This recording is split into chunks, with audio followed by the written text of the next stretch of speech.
Crystal Tower information, Whiskey 21530 Zulu, wind 060 at 5. 076 Mike Juliet, this is departure radar contact.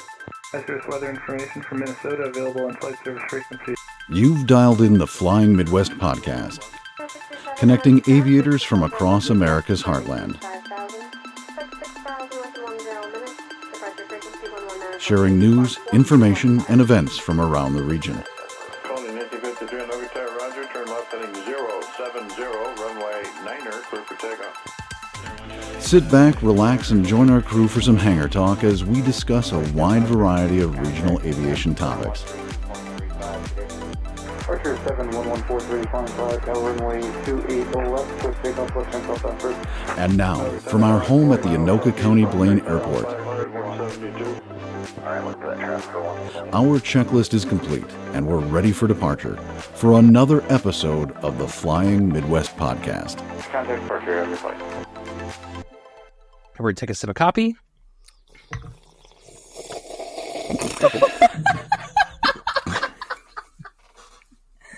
Jim, that better be the intro. It might be. Oh my God. Well, welcome everyone to a very special anniversary episode of the Flying Midwest podcast. Today, January 1st, 2025, can you freaking believe that? No. Marks the end of the 3-year mark for our podcast and our 75th episode.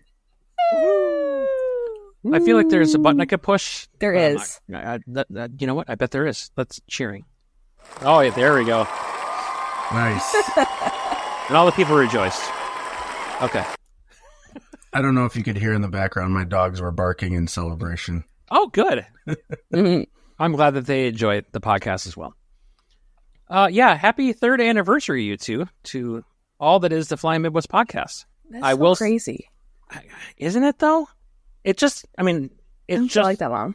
People hanging out, talking about airplanes, and like to sit back and look that it's been 75 episodes we put out, plus some mini episodes here and there, and 3 years of doing this. I didn't think I'd be able to stick with this. Well, I thought we'd do this for like a year and a half tops. Yeah, I didn't like to be at this for 3 years, and the opportunities and doors this has opened for us has been really pretty incredible. It's been awesome. Yeah, and time flies when everyone's talking about 3 years, and I've only been here for 2. But happy New Year and happy anniversary, guys. Well, no, you've been a listener before that. I'm going to count that time for you. All right, fair enough. You've been a part of the Flying Midwest podcast family since the beginning. Time flies when you talk about airplanes. It does. That should be our new tagline. We could change, instead of connecting aviators from across America's heartland, which we never say anymore except for in the intro that Lion does. We were saying it in the episodes? No, not really. It's just in the intro that Lion recorded. That's it. I mean, that's our little tagline, but we never reference it anywhere else. I mean, it's self-explanatory, really. It is. Full disclosure, other than the first 3 or 4 episodes, I usually just skip the intro and go right to the I have to listen to Lion's silky smooth delivery, though. Yeah, are you kidding me? That's true. I love being serenaded by All Lion. right, you know what? Forget it. Lion, I've listened to every single intro and outro that has ever played.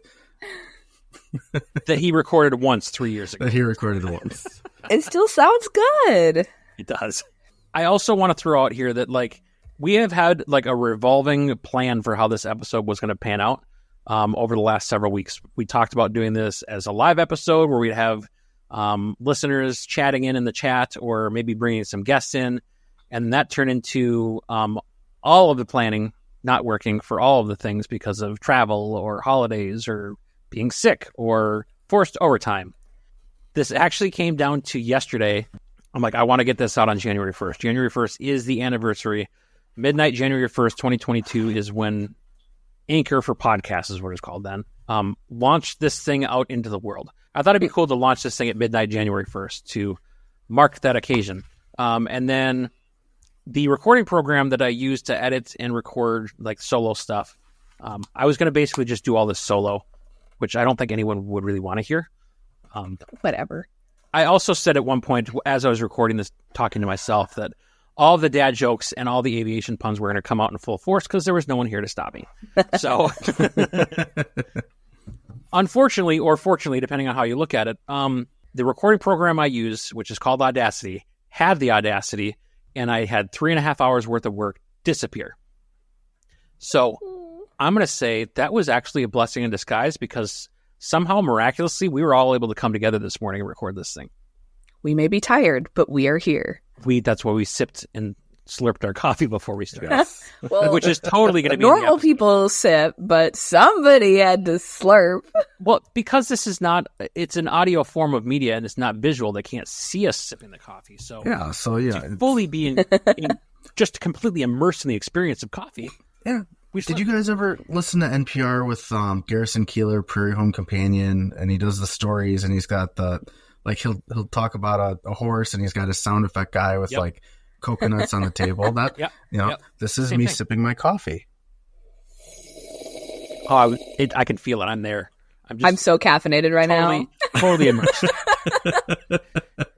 So, No. well, at any rate, I'm really glad that this panned out the way that it did, because as I was recording like little snippets and stuff last night, as I was organizing how we were going to do the episode, it felt wrong to be doing an anniversary episode without the two of you. So So glad to I'm be glad here. this worked out.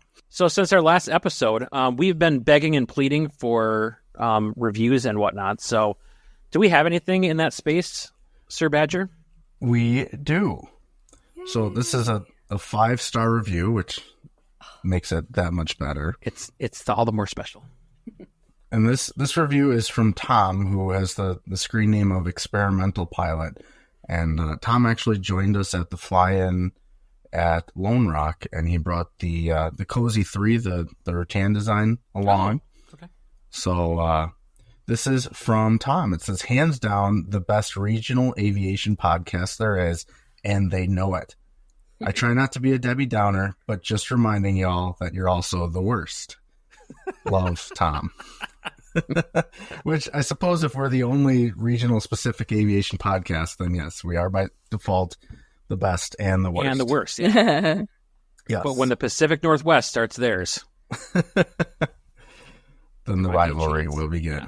Since he's not here, I figured I would interrupt just real quick. His Cozy 3, it was actually not designed by Rutan.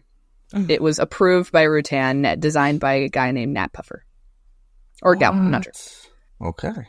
Well, there you It's go. very cool. I just wanted, since I figured that would be potentially something to be like, oh, hey, also maybe just this one thing real quick about my airplane, you know? We also want to highlight that we have a new patron joining us on the monitoring CTAF level, and that's our friend Alyssa. So thank you, Alyssa, for thanks, Alyssa. joining the crew and supporting us on Patreon. We really appreciate it.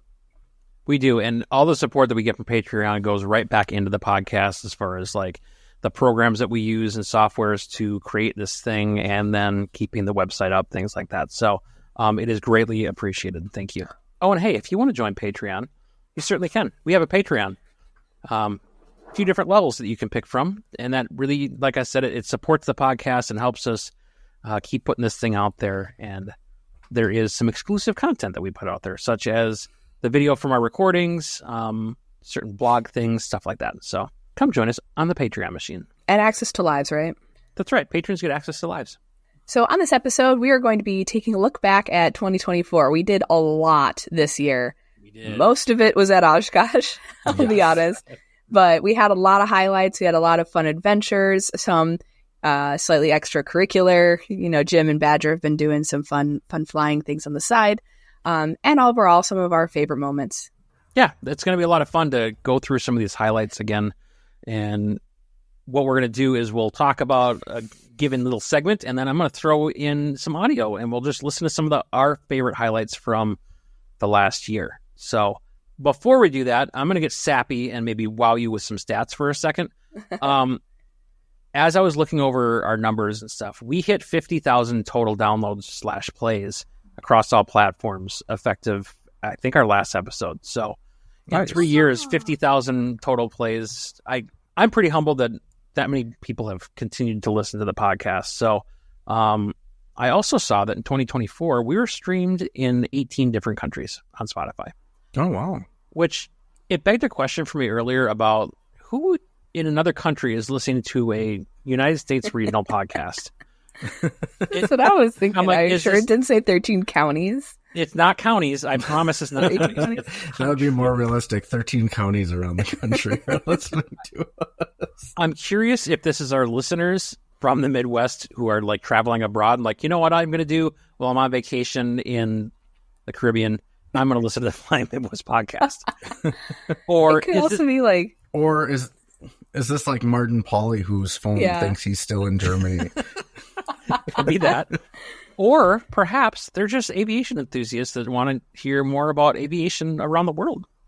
That would be cool. Yeah. If you're one of our listeners who is outside of the United States, I'm curious where you're at and why are you listening to it? No, I'm just kidding. Why are you here?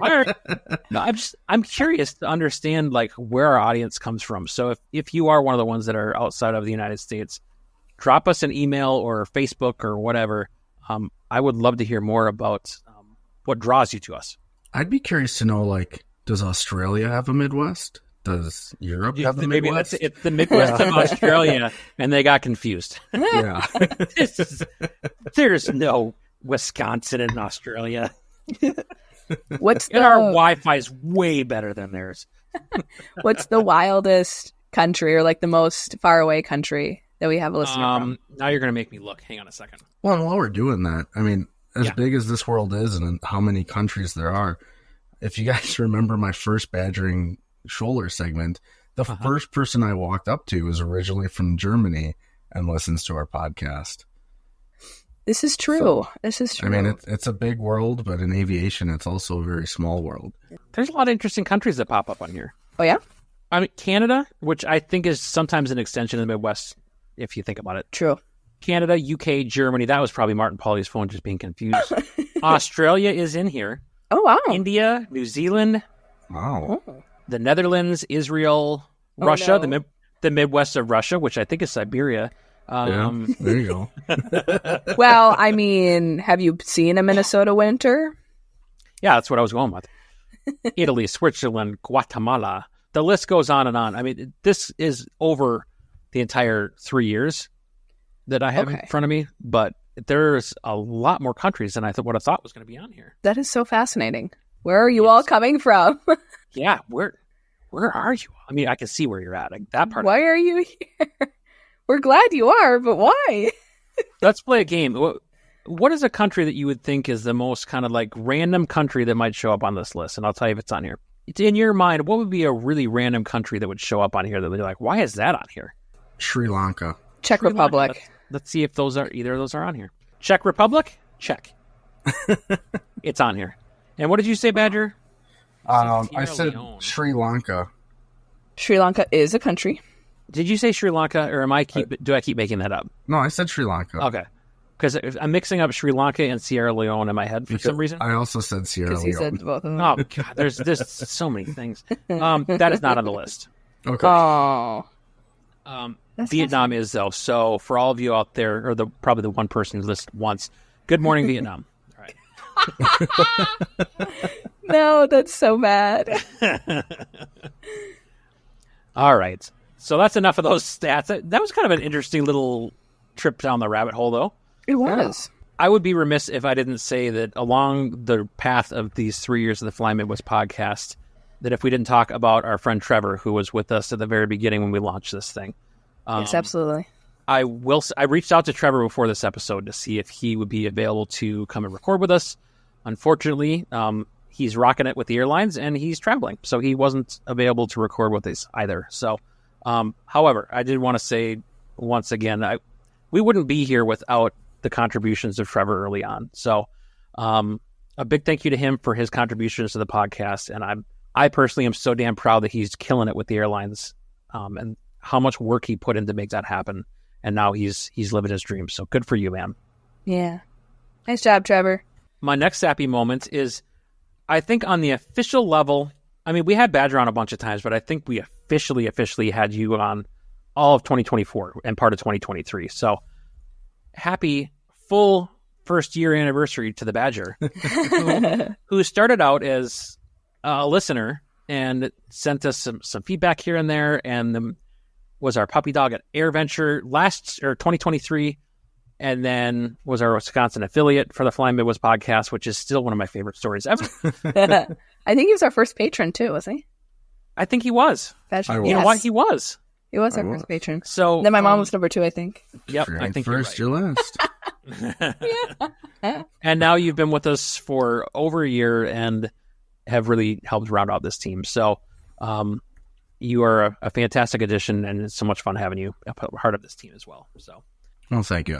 I've enjoyed being here. I'm looking forward to seeing what we do in 2025 and beyond. And so I was the first patron, which being the only patron means I was also the last patron. And you were the best and the worst at the time. Yeah, the best and the worst. And you know what's coming next, Maddie? And from the very beginning, having been tricked into doing a CFI Midnight segment, and 3 years later, we haven't been able to get rid of you. No, I'm just kidding. Says the one who's like, we're not letting you leave. You're becoming a rephrase co-host whether you like it or not. That's probably actually totally what happened. That's pretty much what happened. It is. You were supposed to do like a CFI Minute segment. Yeah, I said I will be a guest. And you guys are like, no. Nope. No, you're staying. You're too good. You're staying. I'm like, I don't know what a podcast is. What am I doing? I Here still you don't are. know what a podcast is. I still don't know what I'm doing, but this has been fun. But 3 years of this, I'm just floored and so appreciative of just the friendships and the contributions and all that we've created with this podcast. So thank you both, and thank you to all of our listeners and all the friends we've made along the way. That there's far too many to list, and I don't want to miss somebody. So, but we've made a lot of friends and connections along the way. So An absolutely really crazy special. amount. No, that can't be understated. Like I think about where we were 3 years ago, and obviously, just starting a podcast and everything, Brave New World, we had so much ahead of us. We had no idea what we were doing. And now we have met people we would have probably never met otherwise. Right. And we're good friends with people who, we either idolized, in the past or whatever. Just because we do something. And it's not even that we're famous. We're not famous or anything. No, we shouldn't be. The thought is almost silly, but I'd say it's just plain silly. It's bringing the aviation world that much tighter. And I think that it's been pretty awesome. Yeah, the community of this is just so amazing. So there we go. That's the end of my sappiness. I'm done. Aww. Okay, so it wouldn't be a Flying Midwest podcast episode if I didn't throw this in here. But let's get into the meat and potatoes of this episode. And we're going to go through some of our favorite clips over the last year in 2024. So I'm going to kick things off with a episode that got a lot of conversation going within our community. And I think it's still just as important and valid of a topic as it was at the time. And frankly, this is one of our most commented on episodes, not just within our community, but it's been mentioned and referenced in other podcasts as well. So it is our conversation with Penny Levin about medical reform and mental health, and not just about those portions of it, but things that we as pilots can look out for and ways we can take care of ourselves without really risking that medical. So without further ado, let's join Penny Levin. So, Penny, you mentioned pilot mental health. We as pilots understand that this is a big deal, but I'm sure you have seen a lot of it. So I know it's not just an issue in aviation, it's just taken our society by storm as well. So what are your thoughts about that today? So if people who've heard me present before know that I kind of tend to sometimes be a data person. And when I talk about mental health, I have to talk a little bit about data. The difficulty as a country since the pandemic is just mind-boggling. And it's not just adults, it's also among youth. Sure. At this point, somewhere around 23% of adults have a diagnosable mental illness. I don't mean they're a little anxious, a little depressed. I mean they meet criteria for a diagnosable mental illness. Somewhere around 5% of adults report serious suicidal thoughts at this point. Interestingly, more women admit to mental health problems, but men report more rates of substance abuse. So I think that kind of says something about, how men and women cope differently. And somewhere around half of the people who have trouble with mental health are not getting treatment. And if it's okay, just because of how serious this is, I kind of want to talk a little more about the numbers with this. Oh, sure. Between 2020 and 2022, there was a 7% increase in suicide deaths. And obviously, that's the latest year we have information on. Right. But last year, that's 2022, there were close to 50,000 suicide deaths in this country, according to the CDC. And it's going up every year. And in my clinical practice, I'm seeing this with kids. And it's obviously worrisome. So until really recently, if you asked a pilot about mental health, they were like, yep, that's them, that's not us. And the reality is that it is us. It's a slightly older study now, but there was a huge study in 2016 that was one of the first anonymous studies. And they looked at active airline pilots who had flown internationally in the last 2 weeks. Okay, so we're talking top of the line, high end guys and women. And roughly 12% of them reported symptoms that were consistent with a diagnosis, and 4% admitted to serious suicidal thoughts in the last 2 weeks. It's not just other people, it's also us. 2021, we had a University of North Dakota student, flight student called his mom to say goodbye, intentionally crashed his plane into a field. Yep. 2022, the guy stole the King Air and was going to crash it into a Walmart until he was finally stopped. There was a North Carolina skydiving flight. One of the pilots, they had a bad attempt at landing, got up to altitude, and he just walked out of the back of the plane without a parachute. And then more recently, the really publicized situation with the off-duty Alaska Airlines pilot who tried to hijack. Yep, he tried to hijack the Horizon Air flight. When the details began to come out about this, it turned out that he had had a loss pretty recently. He had been depressed for quite some time. He had taken psychedelic mushrooms and had said he was having a nervous breakdown. And apparently, when you add the psychedelic mushrooms to those kind of mental health problems, you have a very bad result. And, this isn't other people, this is us. Right. And it's air traffic control. We're now seeing press reports of air traffic control staff saying that they're overworked, they're sleeping on the job, they're working under the influence, they're making mistakes. And we have had one death on a U.S. carrier in the last decade. That was the 2019 Southwest flight with a decompression. That's it, which is funny because 6 million Americans have fear of flying. And yet we've had one death in a decade. On the other hand, we have over 200,000 deaths in a year due to preventable medical errors. My fear is that we are really on a collision path with ruining our good record, our good safety record. And I mean that at the airline level. Obviously, general aviation is a somewhat different story, but the problems are really the same. And on top of that, what we're finding is that not only are we no different than the general population, but because we need to keep our medical, we lie about it. Yep. And we all knew we lied about it, but now we have data that shows that we lie about it. One big study found, and this was general aviation, 27% either misrepresented or failed to tell the FAA about care, and 56% of pilots said that they just don't get the care that they need because they don't want to lose their medical. For my money, what I do for a living is I treat mental illness. And if I have a choice between somebody who's being treated or not, I'll take the person being treated.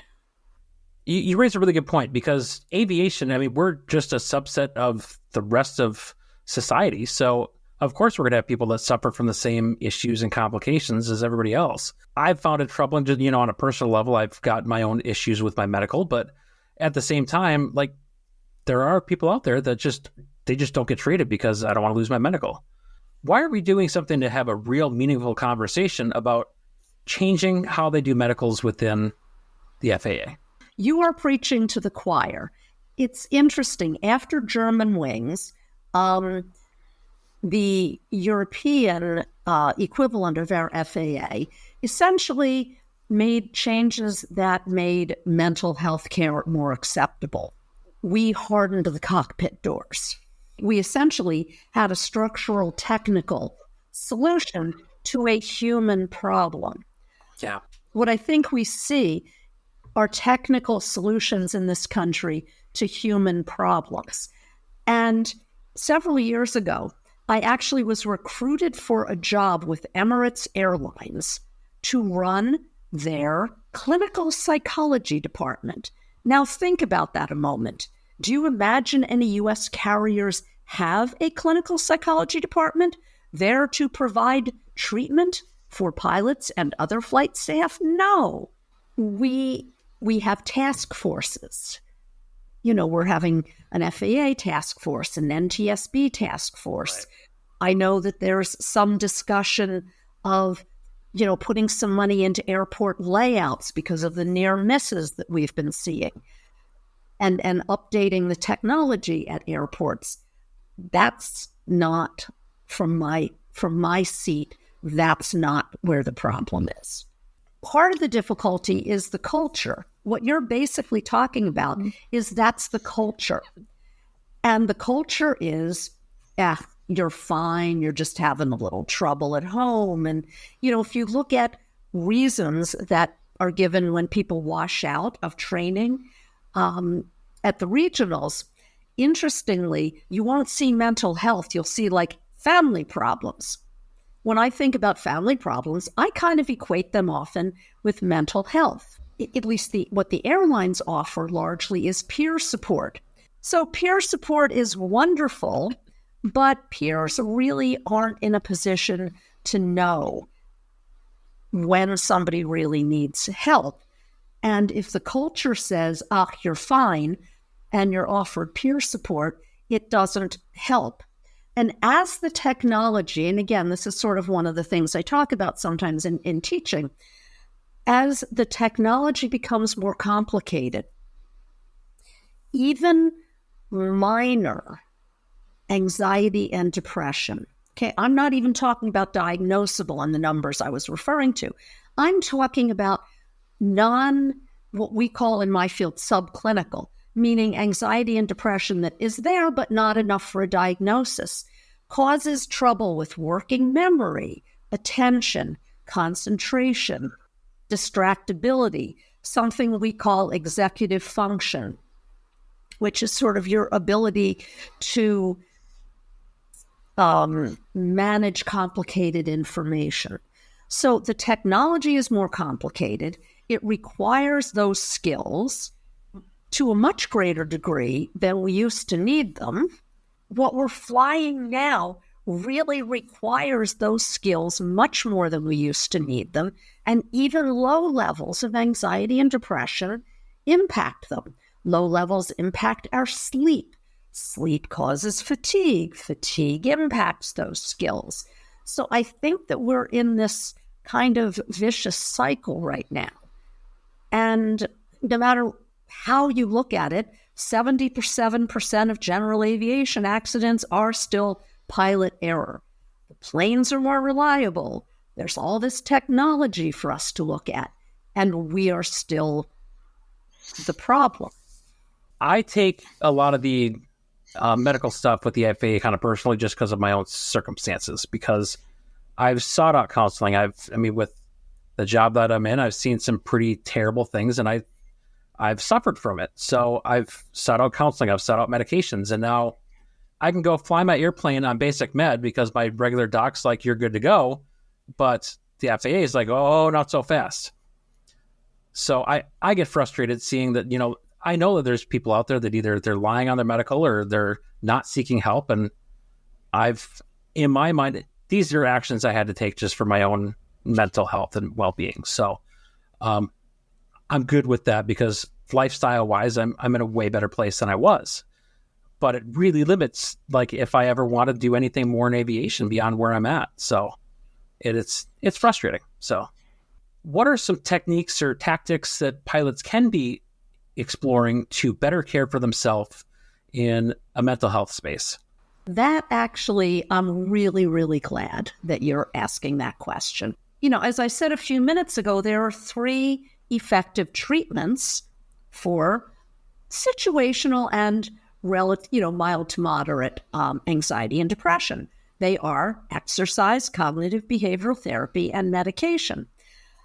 Exercise is incredible in terms of the impact that movement has on both physical and mental health.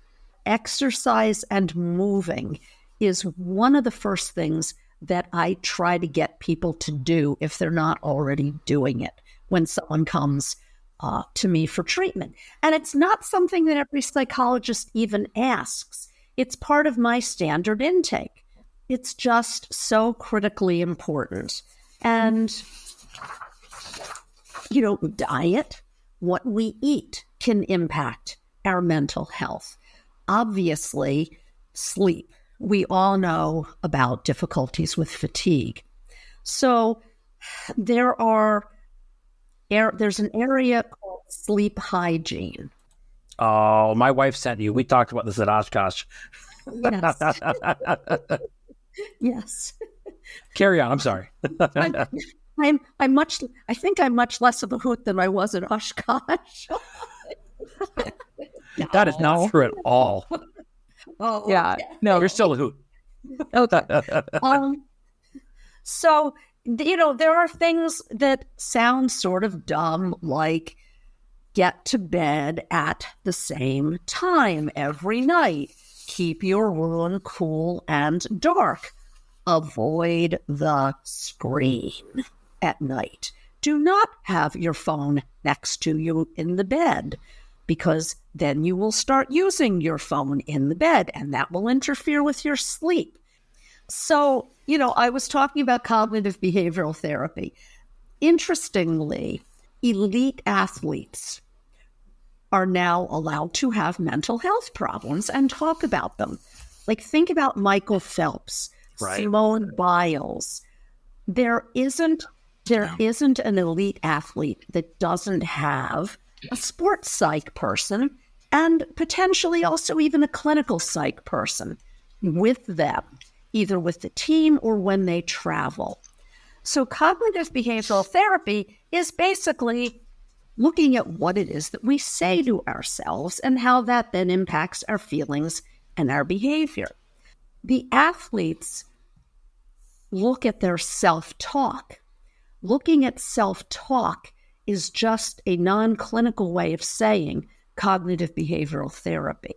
So any kind of mental skills training that gets you looking at how you talk to yourself, not just about your flying, but in general about life, because certain kinds of ways of talking to ourselves are correlated with anxiety and depression. One thing that pilots can absolutely do is to take a look at any kind of mental skills training that deals with self-talk in whatever format they want to look at that in. Random acts of kindness have been shown to be really good for mental health. And again, they don't need to be, I'm paying the check of the person next to me in the restaurant. There are little things. Hold the door for somebody. Just having a thoughtfulness about doing nice things for people. Staying connected. Setting meaningful goals for ourselves. These are all areas of self-care that are correlated with maintaining our mental health. Mindfulness is another area, and it's not for everybody, but, mindfulness meditation is also something people can do at home. And that has been shown to have really positive effects. So there's a lot that we can do without having to get into formal therapy that maintain our mental health. Did we re-record that one? We did. Okay. Oh, that's right. That's right. The interview that almost never happened. So let's dive into that for a second. I think that we tried to first interview her in 2023 at AirVenture, and the audio didn't work. There was issues with it. It wasn't good audio to use, and I couldn't salvage it.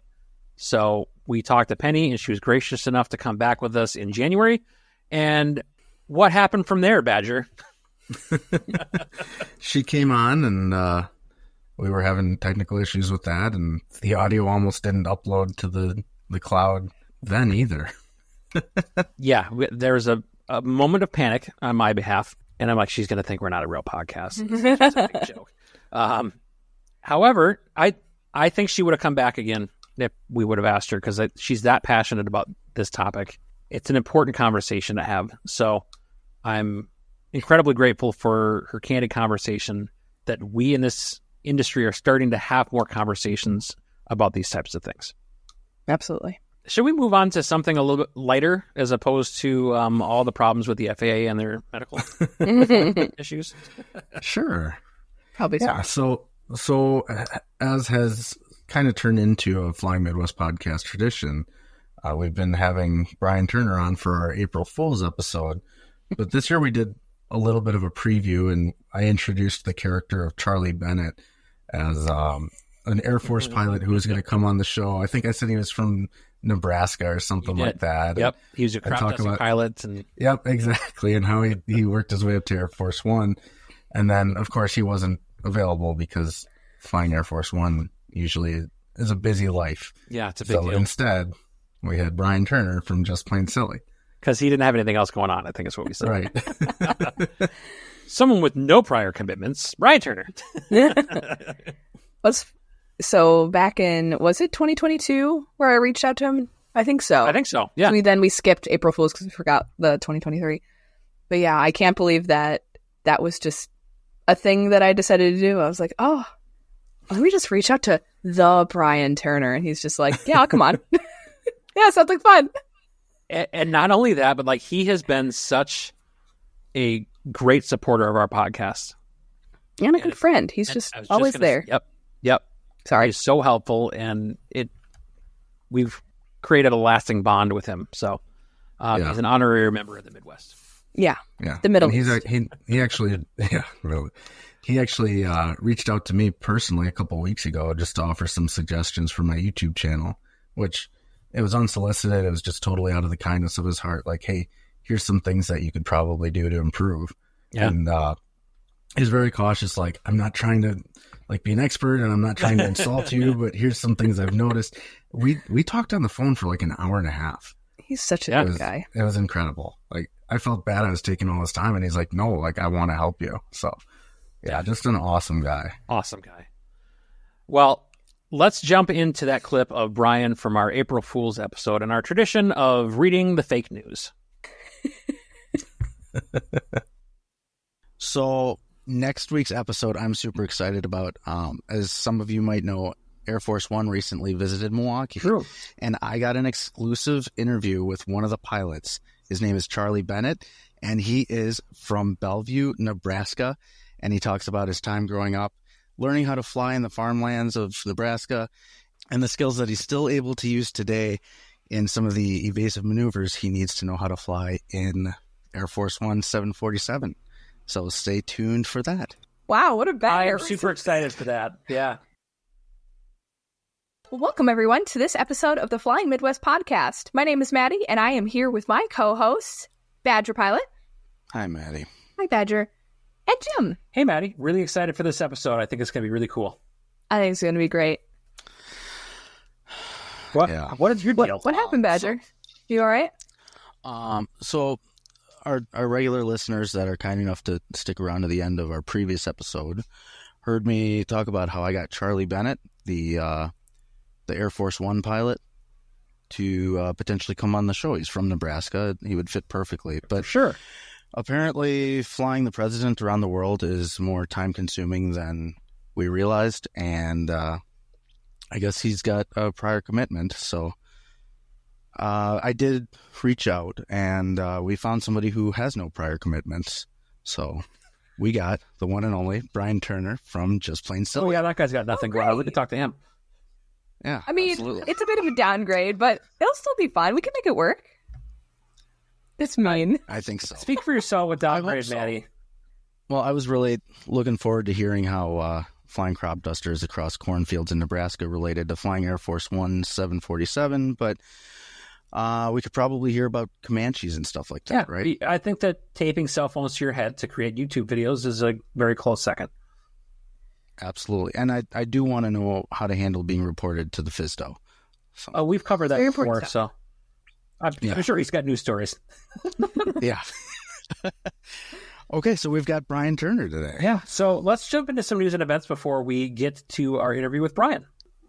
So joining us for our news and events section in this episode, we are thrilled to welcome back the one and only Brian Turner in a Read and React segment that we're going to call Turner's Twist, a just plain silly ride through this week's aviation news. Thank you for having me. Oh, it's always a pleasure, sir. Take it away, Andrew. All right, story number one. And we're talking about unleaded aviation fuel alternatives. So there's a new competitor in the mix of unleaded aviation fuel. Startup company Puffy Fuels has announced plans to release their new Peeps marshmallow fuel alternative in the spring of 2025. The stable and efficient burning characteristics of the popular Easter treat were discovered after a microwave experiment was left unattended for a little too long. The original launch date of fall of 2024 had to be delayed, however, as the FAA expressed concerns that early tests showed caramelization of the sugars, effectively following the spark plugs. During his press conference earlier this week, Puffy Fuels president, CEO, and company dietitian Jimmy Thickums explained that the combination of marshmallow, sugar, and other artificial chemicals and colors was the perfect recipe, and the exhaust is a pleasing puffy cloud of carcinogenic cotton candy. Despite the outcry from some California lawmakers, Thickums was quick to point out the benefits of his new fuels, stating, "This may or may not put cancer in the air, but hey, at least it's not leaded."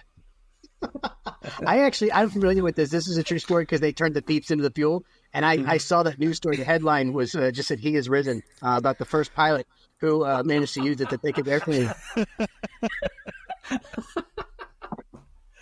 Oh, that's awesome. Oh, that's too funny.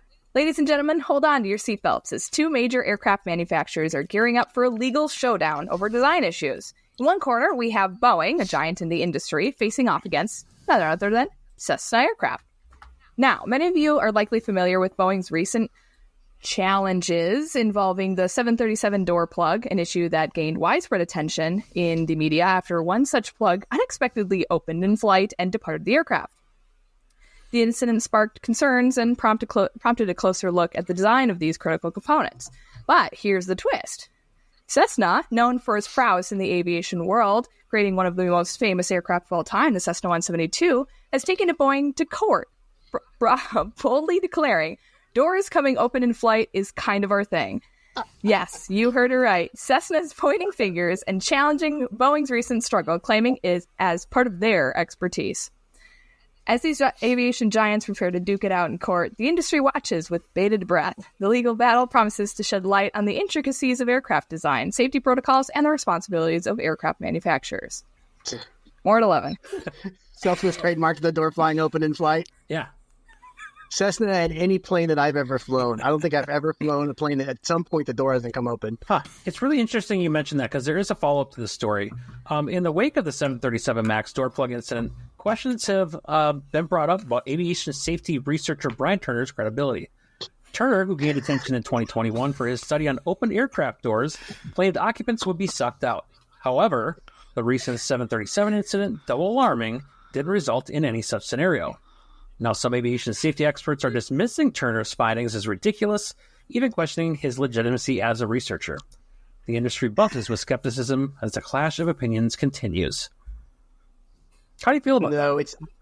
I feel well. So my research does come from cinema predominantly, and I challenge you to find a movie where doors come open in a plane and people haven't gotten sucked out. And I don't think they could just make the stuff up. So I don't know, man. There's so many movies. The door comes open, and suddenly there's trash everywhere. By the way, and sometimes a person, or if it's the more realistic scenario, like a whole a row of seats just goes out the side. I've seen that in movies, so I'm not worried about anyone questioning my abilities as a researcher. Wow. Well, Cessna seat tracks are known for that too. Maybe they'll have grounds for that as well. See, in court. But the thing is, like, if the door comes all the way open, you're going out. But like your sense of the door when it comes open, every plane I've flown where doors come open, it's a crack. You're probably okay if you're buckled in, but if the door comes open, you're gone. It's like a door plug on a 737. Got it. Same thing. Yeah. The news isn't going to tell you about the people that got sucked out of that plane. Oh, they did. Okay. Yeah, it's a cover up. It's a cover up. It's fake news. Yeah. So what happens is actually a lot of people. I didn't want to tell you guys, but a lot of people got sucked out of that plane. Just a line of lemmings just shot out the side. But they didn't show that footage because it would be horrifying. So what they did was they tried to soften the news a little bit. Okay. So people on the ground saw it. It was awful. Because the media has never been about instilling fear in people. No. They're just the kind of or sensationalism. Never. Yeah. Only real news here, folks. Yeah, that's why I'm here. That's why you come to the Flying Midwest podcast for real news. So speaking of real news, this one comes out of the University of North Dakota's aerospace program, as they've announced its new student pilot commuter program made possible by its new fleet of Airbuses. No, we're not talking about Boeing's competitor. We're talking about school buses retrofitted with wings. The pilot program will begin with the so-called short buses for regional students and plans to grow programs to a nationwide long-body Airbus in the future, possibly even putting wings on limos for corporate partners or on a Chevy Express van for cargo. The planes will have features familiar to bus riders, including stop signs for spoilers, side-swinging doors that may or may not stay on, and an angry driver. The fleet will be the first passenger airline run entirely with experimental aircraft, as FAA certification will be completely impossible due to the lack of seatbelts. I think they're going to have the same problem, though, you have with the Cessna and the Boeing, because if you've ever been in the limit at sunroof, you're going right out the top, the buses out the back, the van out the back. There's too many doors that all these vehicles. You're going to have students just raining down on top of people at the local fall school. You can't have that. But I support it. I think it's a good program. Well, they could probably take off of Cirrus then and just give the students all parachutes, and that's how they land.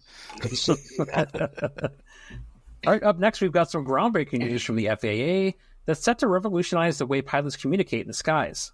This summer, the FAA is giving official nod to a set of familiar radio phraseologies that have been circulating within the aviation community for years. In a surprising move, the FAA acknowledges the inevitable and embraces these popular phrases, stating, "You're going to do it anyways, why not put it in the regs?" Among the highlighted for green light are the playful "got him on the fish finder," a phrase used by pilots to signal that they can maintain separation by use of their iPad and have no intention of looking for traffic. But that's not all. The more casual "with you" gets formal recognition, promising communications more effective between air traffic controllers and pilots during initial contact. And my personal favorite, those seeking clarity in busy airspaces, the well-used request, "any traffic in the area, please advise," is now officially endorsed. The FAA's decision is a nod to the practical language used daily in the aviation world, bringing tradition and regulation together for smoother, more efficient dialogue. I think it's a good idea, and I think they should bring back left final. I'm hearing a lot of that lately. Oh, you know what? I don't think that one made the cut, but I know that I would have advocated for that.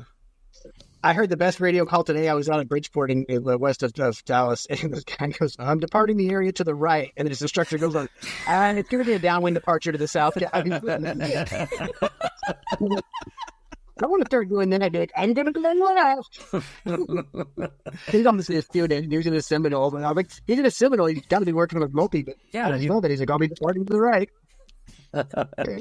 My student received clearance that was to the west, but he said to the left and promptly started a left turn. And I'm like, sir, I hate to break it to you, but we're already going the direction you need to be going. But I appreciate the creativity. Looking to diversify their portfolio and expand their client base, kit plane manufacturer Vans has a new RV coming to market. Officially known as the RV50, this design isn't like anything Vans has actually made before. In fact, it's not even an airplane. This RV is actually a camper van, which will be available as a kit with 3 different package options: Bug Smasher, the Hangar Queen, and the AirVenture Special Edition. The Special Edition will come equipped with the spray shower, an F-16 sound machine, and an Abgas-scented candle to truly have that AirVenture experience, no matter where you go. With the top speed of 85 miles an hour, it's not the fastest in its class, but you'll still be able to beat your neighbor Jerry's Piper Cub. Build it yourself or opt for a factory-assisted build, which is a great option in case you don't know how to put lug nuts on a tire despite being able to fly an airplane. This motorhome will be a fabulous upgrade to your typical airshow tent, and you'll be the cop of Camp Scholler in no time. How do you do an overhead brake in a ground-based RV? How do you people get out of the airport? Yeah. How do you not get a fighting pilot in the van? Should we move on to a couple events? I say do it. Okay, thanks for your approval. Our first event is for all of you flying out of those uncontrolled airports with busy CTAFs. I believe that you've done a documentary on that, Brian, on your YouTube channel. Probably. Yeah, so say goodbye to the days of leisurely radio banter and say hello to the speed of sound with the CTAF Auctioneer Communicator course. Join us for a day of CTAF Communication Revolution. You'll learn how to transform your sleepy Sunday radio calls into rapid-fire, adrenaline-pumping, somewhat intelligible radio calls, sure to grab the attention and envy of everyone on frequency. Seats are limited, but don't worry, if they fill up, our instructors will sell them to the highest bidder. More information at speedcomaviatorpros.com. Quick disclaimer with that, they are not responsible for bewildered fellow pilots, confused controllers, or unintended radio call races from your newly found communication skills. I probably once a month I get slow down. That's like my worst. I've always been told I talk fast, and so now I'm intentionally, like, before I make a radio call, I'm like, okay. Mostly because I don't want it in the comments on the videos, like, you talk too fast, no one knows what you're saying, and so I'm like, speak. Are you teaching this course then? Or? Yeah, it's if you got the money, I'll teach whatever you need. Okay. feel like that's a theme I've heard before from you. Yeah. Aviators, brace yourself for the METAR AF tailwheel versus nosewheel fly-off. This event at Northwestern Regional Airport sets out to answer once and for all, does a tailwheel really make you a better pilot? No. Join us for the hot-potting display of aviation skill with events like the fuel pump taxi, precision porpoise landings, and breathtaking ground loops. Don't forget to stay for the Wheelie Showdown, the grand finale where pilots see and keep their respective wheels in the air the longest. So, rev up your engines and join us for the tailwheel versus nosewheel fly-off, where the skies are friendly, but the competition is fierce. That's awesome. Did you? I know I'm moving the fourth wall or whatever. Did you? Who wrote all this? Did you guys individually just write this stuff? We just came up with this. It is a collaborative effort. Andrew wrote a couple, Maddie wrote a couple, I wrote a couple. So I did the events. Let's see. We'll go through real quick just for the sake of funsies here. It makes me mad because as you're talking, I'm like, oh, I've got a great punchline, and then you got, like, as soon as you said Boeing and Cessna, I was like, oh, I need to bring up the doors. Like, no, of course you did it. Like, yeah. When it's not on deck, and like, oh yeah, then okay, okay. So Puppy Fuels was Andrew. The doors and the follow-up with that was me. UND was Andrew. Radio Phraseology was me. Maddie did the Vans RV, and then I did the 2 events. With all of that out of the way, we're going to move on to our next segment, which you may or may not have heard before, Brian. We're doing an event called the Sectional Showdown. Have you heard of that before in our episodes or not? Oh, huge fan. No, what is it?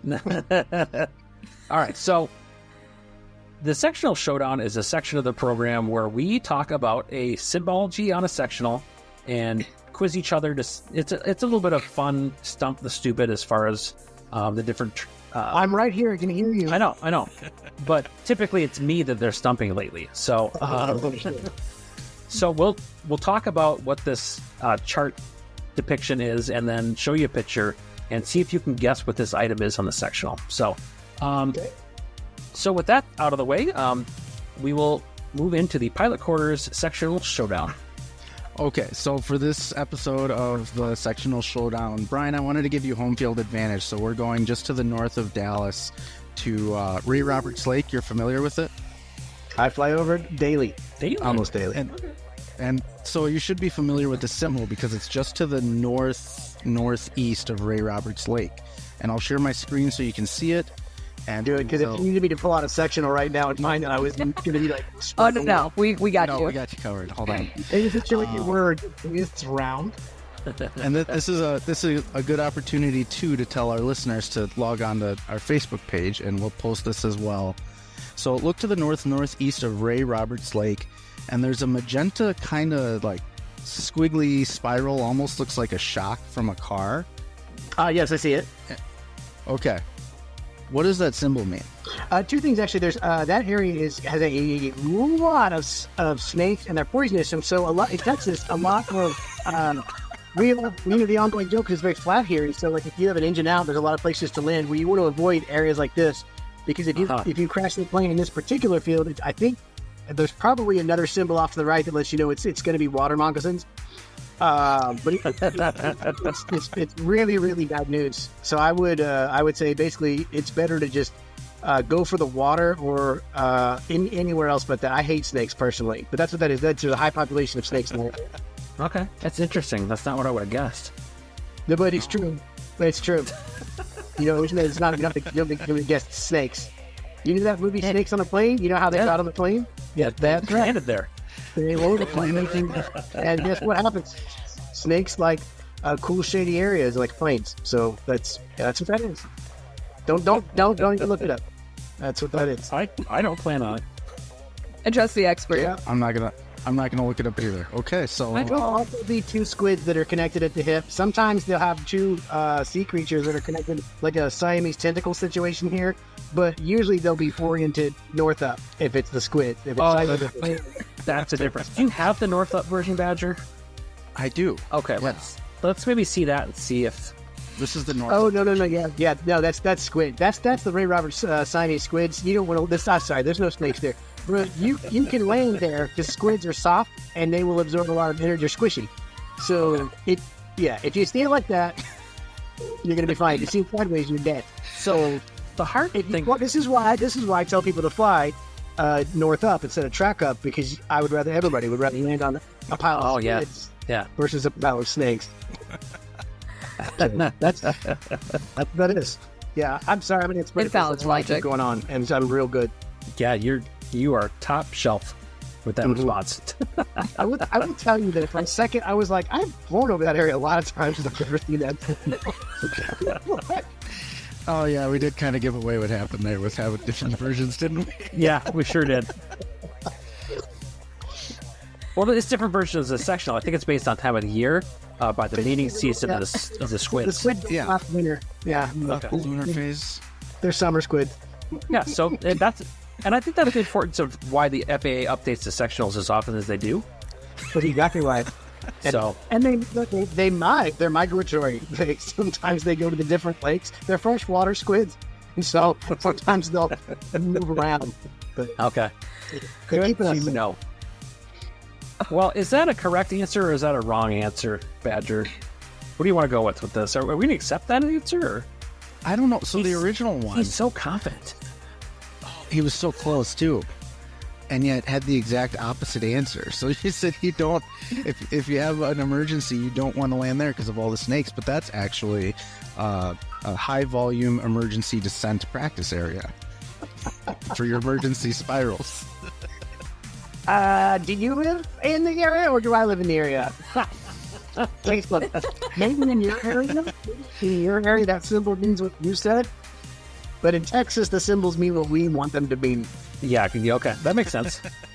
For a second, for like literally 30 seconds, I thought it was real, and I was like, man, I don't remember seeing it. You guys got me. Awesome. Did either of you have a favorite news article or event from that episode? So as much fun as those news stories were, I really enjoyed having him do our sectional showdown and try and guess a made-up symbol. That was too good. Which his answer, just on the spot, his answer was just absolutely phenomenal. He's so quick with it. But I also think for a brief moment, he wasn't sure if that wasn't real. Right. He's like, I've never seen that before. Bless him. Oh, that's too funny. And in that brief moment of time, I thought we won. I don't know what we won, but we won. I was really, so the Airbus one I thought was a nice pun, but I was really proud of the way I wrote up the puffy fuels. Just the... Yeah, I was going to say that I think that the Airbus one was my favorite, but puffy fuels was a close second, and then all the rest of them are like a three-way tie for everything else. So. Yeah, they were all awesome. God, the Airbus one just cracked me up. I'm like, it's so literal and it's experimental because there's no seatbelts. I'm like, oh my God, this is so funny. Oh, well, that was a good time. That was a good time. We have to top that for this year. Oh my gosh, how are we going to do that? I don't know. We keep raising the bar, and it's going to be some year we're just going to flop. I've been writing down ideas. I have some ideas for April Fools this year. I'm not going to talk about them in a recorded environment, but in case they don't pan out. But just know that I'm thinking about it. We've had a couple YouTubers on our podcast in this last 3 years, but this year we got someone from a little farther away. This year we got Martin Pauley, who is originally from Germany, on the podcast somehow. Great guy. On this episode, we nerded out about how he makes his YouTube videos and all the things that he's done, places he's gone and things. And we also had the famous or infamous segment on Eggs Benedict, which has had us in a chokehold for a very long time. We, amongst ourselves, we still reference it often. And I had never had an Eggs Benedict before, and I tried one, loved it, and went on like a Benedict binge, for lack of a better term. I made like a bacon burger Benedict or something like that at one point. Oh my goodness, that sounds good. It was amazing. So American. My favorite thing about Eggs Benedict is around this time of year when I get to say Happy Hollandaise and my kids roll their eyes at me. Oh, Jim, you're such a dad. I know. Well, I said at the outset that my plan was just to have dad jokes and aviation puns through the whole episode, but now you're here to keep me in check. Isn't that just what we do, though? I think it is. It's just what we do. What does your production process look like? From planning, do you pre-plan your flights and then plan how the video will pan out? And we could probably get really into the weeds with what software you're using and your editing process, but as much or as little as you have time to share. I got all night. How? Well, perfect. Yeah, I'd love to hear your editing process. Sure. That really depends on whether I'm making a flight video or a different kind of. So let's start with the flight videos because those are, shall we say, more predetermined or follow a more standard process. It starts with making sure the cameras are charged and the memory cards are erased, and that sounds very simple, but when I'm recording, I typically have 9 different devices that I'm recording on. 6 GoPros, a camcorder on a tripod that captures the avionics better than the GoPros can, a special digital video recorder for my iPad screen, and then a separate audio recorder. So juggling all these devices and remembering what is charged and what still needs to go. And I've lost more than one flight or video angle only because a memory card wasn't erased, so I ran out of storage during the flight. Unfortunately, that happens. Then I put the cameras in the plane, and from then on, when the cameras are running, it's really just a normal flight.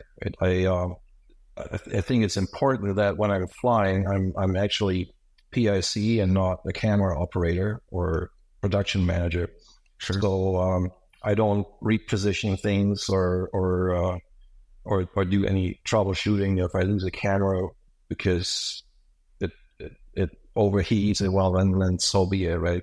The only exception might be on a longer flight. I might take a little time in cruise to plug a USB cable in and give it a charge. to recharge the batteries. So that takes us to after the flight, right? And then comes the process, simple but time-consuming, of downloading the data from all these devices, lining the different video and audio tracks up on a timeline. Use Final Cut Pro from Apple for editing. Sure. And since the GoPros don't have time code, it's a manual process. They use the audio waveform, with a clap or yes, it is something to align them, create what's called a multi-clip for different angles. Yeah, and then telling the story, in other words, editing and cutting things out is pretty straightforward, right? Because the flight is the flight, and whatever happened there happened, and my job is to cut out everything that I think is not interesting, and to keep it to a reasonable length. And then come the finer touches, like some color correction, adding captures for the ATC. That's something I do that I don't think I've seen too much on YouTube. And a lot of people tell me in comments that they really like the ATC captures, the radio communication. For us pilots, our ears are trained to it. We know what to expect, so we can most of the time make it up. But somebody who is just starting, or is not a pilot but has an interest in understanding how this all works, right? They like these captures, and that's another time-consuming step to add something on the screen, a text overlay every time controller tells me something. I use Photoshop a lot for additional graphics, or even for animation. I create the building blocks for animation in Photoshop, and in Final Cut Pro I make them come alive and animate them. And that's the process for the flight videos. And when we get to other styles, whether it's the lean of peak video, right, which had a lot of charts and animation on the chart, and on camera narration, or an interview that I do with someone, that's more creative, or more tailored process than for each video, depending on what I want it to be, right? When I make them myself, I usually have something along the lines of a storyboard in my mind, and that I try to implement, and I script it. I'm not able to speak for minutes at a time, without a lot of breaks and ums and ahs. So I use a teleprompter for that. Also, usually Photoshop is my go-to tool for graphics, unless it's real 3D animation. I've used that in a few videos where there's a 3D animation package called Blender that has been very useful for some of my videos. These videos also usually take longer than the flying videos to make. The lean of peak video, I want to say that probably took somewhere 80 to 100 hours or so to make. Oh. For something that's just a hobby, that after hours and weekends, that takes a lot of time. Well, do you two think that it's time? I think it's probably time. It's time. Maddie, would you like to do the honors? Martin, do tell, what, if you have one, and you can be inflammatory, it's okay. This is the part of the podcast where that's all right. What is your aviation unpopular opinion? I actually thought about that one, because when Jim's email said that you would ask that, and I've heard you ask that on to other guests on your podcast, and I thought, well, what could it be? And I could talk about lean of peak and rich of peak, or I could talk about that I think we don't require, at least for private pilots, we don't require enough recurrent training to ensure a reasonably safe standard. But those are probably somewhat predictable. If you know my videos, we know that I'm a flight instructor, right? So I figure, well, what is something that people don't know, where I'm a little biased, I have an unpopular opinion. What I zeroed in on is I really don't like pancake breakfast, the flying breakfast. That is a spicy opinion right there. Oh. Okay, but it has nothing to do with pancakes. The pancakes are great. It's, oh my God, we lost Badger. Did I say something wrong? The pancake breakfast time's coming. He's just done. Okay. So what about the pancake breakfast don't you like? We talk about how we love the aviation community, and now we're violating them all. Well, there's more to the aviation community than a pancake breakfast, right? It's especially in the northern area, like the Midwest, right, where we live, where many pilots go into hibernation in the fall when it gets cold, because you don't want to do a free flight in the winter when you can't feel your fingers by the time you're ready to start up.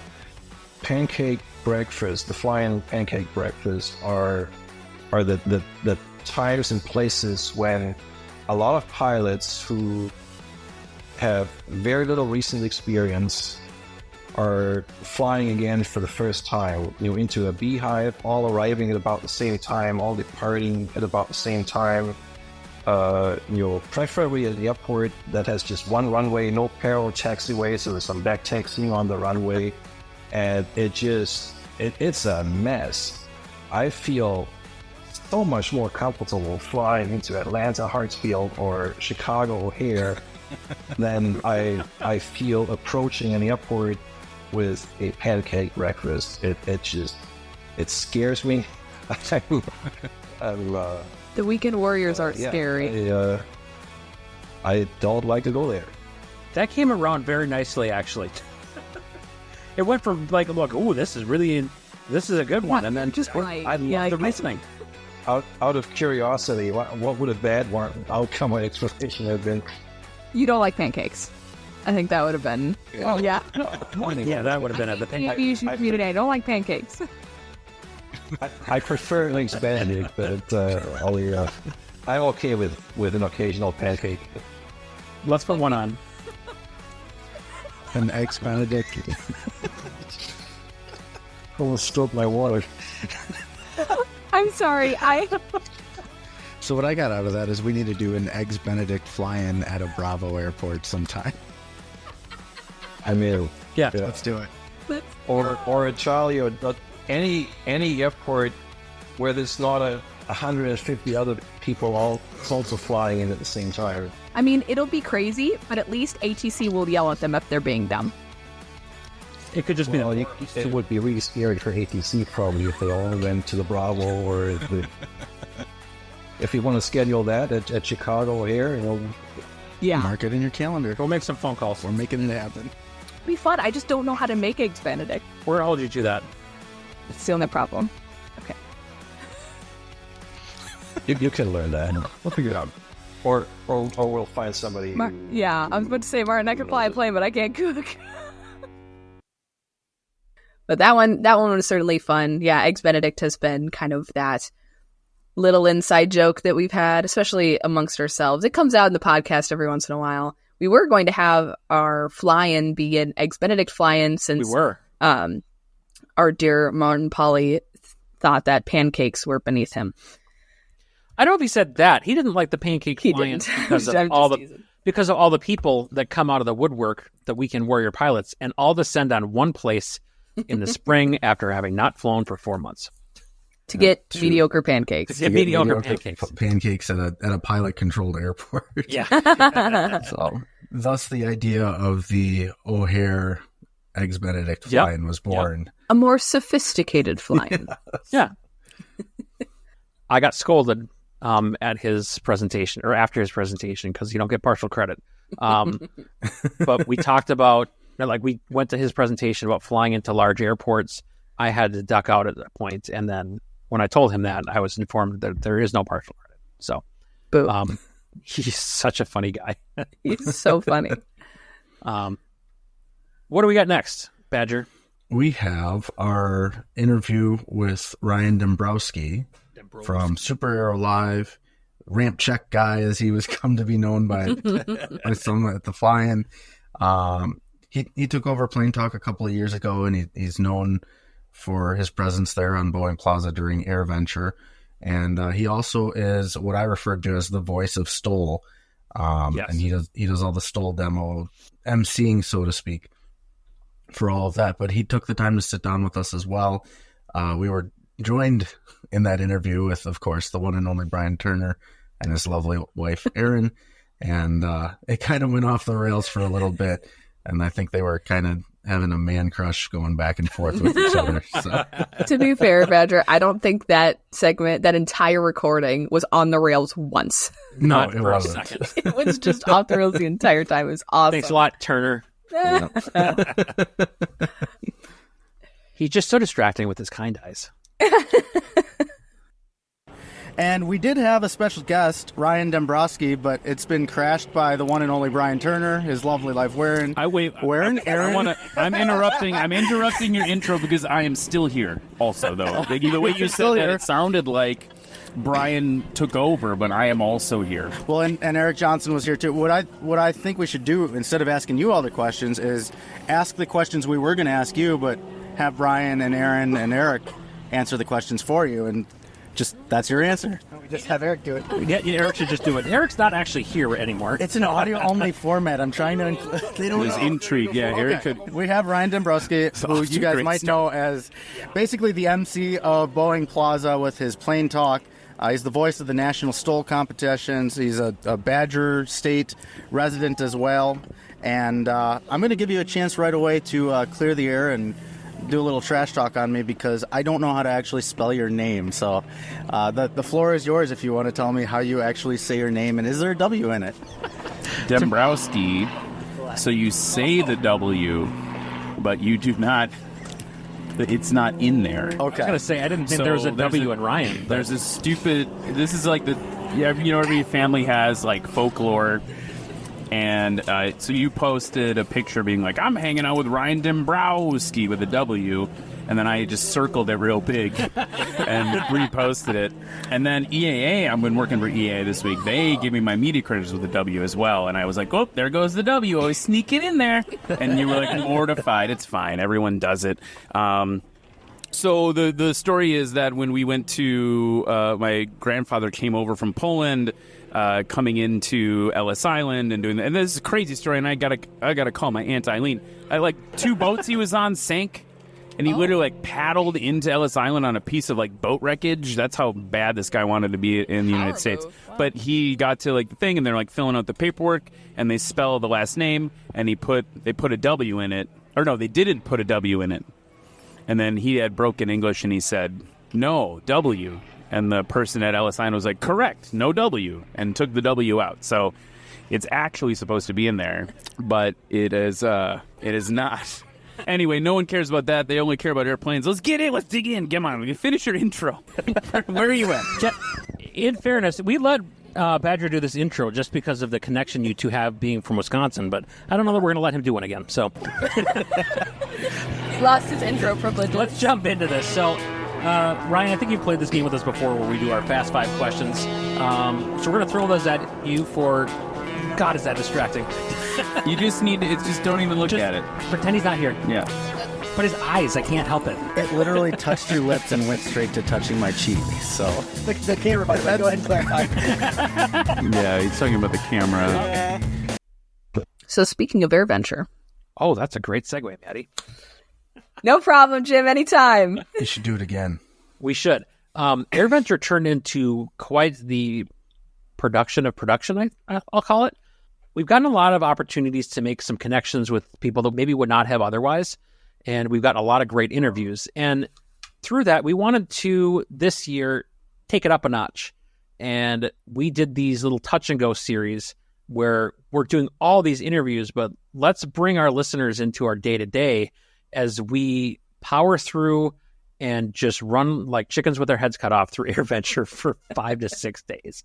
And just give people a glimpse of what we're up to, who we're talking to, and just the cool things that we're experiencing. So I had a lot of fun with those wrap-ups every day. They were quick little hits where we could kind of reconvene as a group, not just record these, but talk about our game plan and come up with some strategy. But also we could kind of just recap the day and what we enjoyed. And to me, at least, that was a nice opportunity to be a little bit more in the moment, so to speak.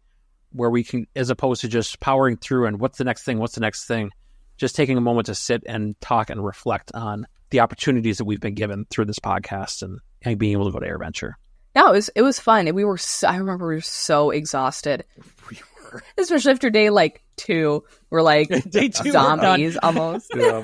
It was hot. Well, it wasn't as rough, but it was hot and we were tired and we were working so hard. We had a schedule. We had mics, we had people to talk to, we got business cards and all this nonsense.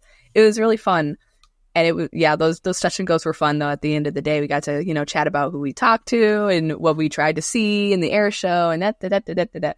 It was so fun. Jim was such a champ in putting those out every night. He would go back to his hotel and put them out every night somehow.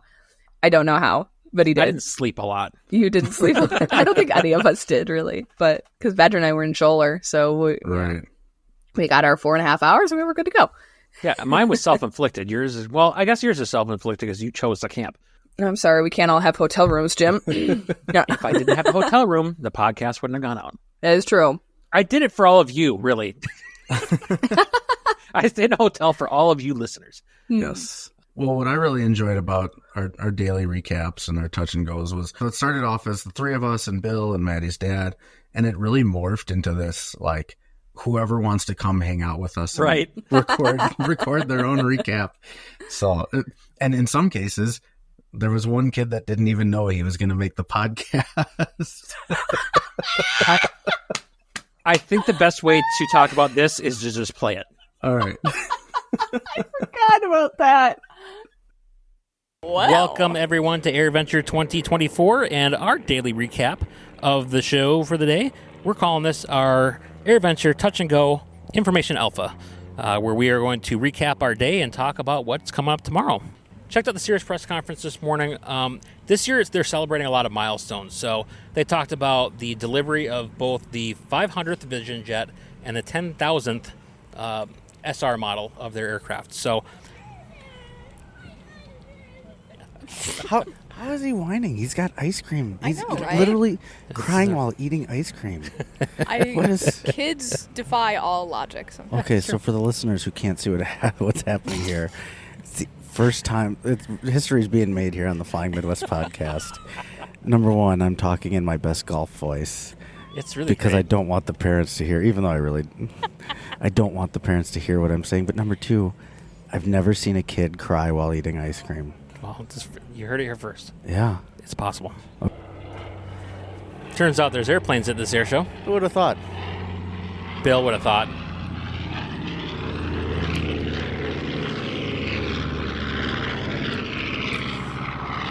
What is that? An airplane. It's a spruce goose. Spruce goose, yeah. That's staying in. It's not a B-25, is it? No. Is that? It's a B-20 spruce. Thank you. You're welcome. All right. So kids and ice cream were not the only dairy products that we enjoyed while we were at AirVenture. Do we want to talk about the cheese curd tacos? How do we not talk about the legend of the cheese curd tacos? Gosh, I feel like those things had a chokehold on us, and they had no right to do that. Honestly, I don't. Why? Way more than I would care to admit on a recorded environment. There was a lot of cheese curd tacos. Yeah. I love cheese curds. As a North Midwesterner, I love cheese curds. I was not prepared for them to be in tacos. I was not prepared for everybody to be so hyped about them being in tacos. But fairness, here we are. We created a lot of the hype on our own. We did. Yeah. But also, we weren't the only ones, because a lot of the other guys, like Turner and stuff, they were all hyped about it separately. It's like, okay, I guess we're not the only weird ones. But is it just a normal fried festival food? Kinda.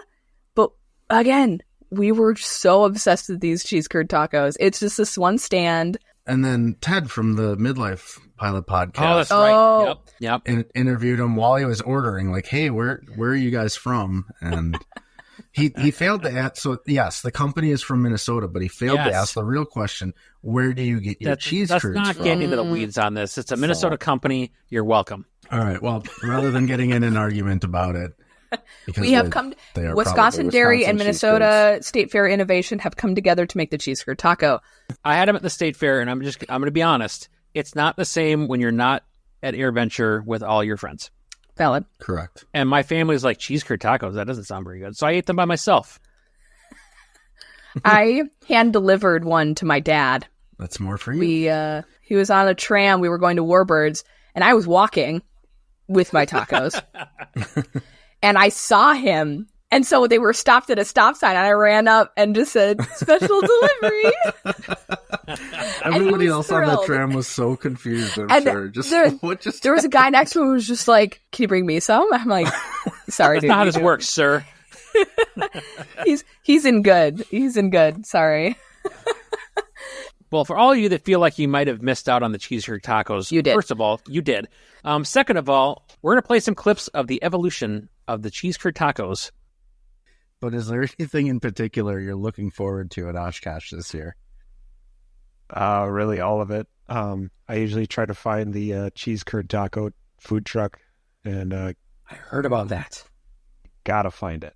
Breaking news from the Fly Midwest podcast. Jeff has now been selected as the cheese curd taco director for the Fly Midwest podcast. So when you find it, Jeff, you let us know where it's at.